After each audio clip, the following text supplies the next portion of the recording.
Hello everyone, my name is Muhammad Junaid and welcome to Analyzing Network Traffic with Wireshark 2.6.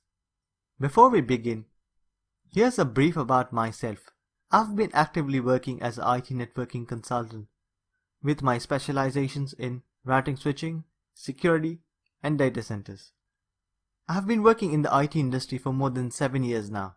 Now let's discuss about the course. This video series is made for everyone who wants to learn about Wireshark from scratch and coming from an IT background.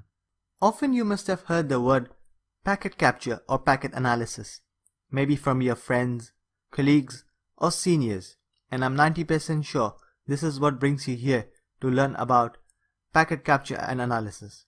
So in this series we will learn on how to use Wireshark as a tool for doing packet capture and analysis. Now Wireshark has become the de facto software in the industry for packet capture. Wherever you go, 95% of the time you will see people using Wireshark. And this course has been designed in such a way that, first of all, you don't need any prior experience of Wireshark. Secondly, I will take you through each and every step as if we are working in a real life scenario. So let's check what's inside the course. So we start slowly but steadily in section 1. By understanding the importance of packet capture and analysis, and also Wireshark as a tool. Getting Wireshark installed onto our PC will also be accomplished here. Second section.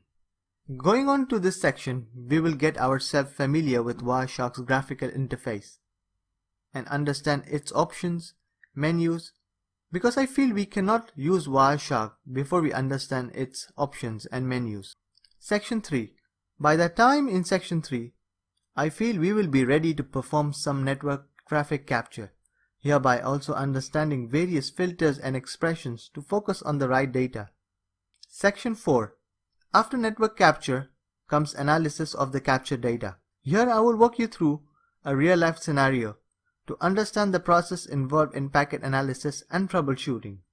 Section 5. Last but not the least, we look on how to save our captured data and how we can import or export data from or into Wireshark. These are the minimum requirements of the computer for using Wireshark, and it has been taken from Wireshark's official website. But personally, I feel these will be the recommended requirements. These high numbers because of the fact that if you use Wireshark for a longer period of time, the captured data file will be huge. After the course is finished, you will have a good understanding of the overall process of packet capture and its analysis.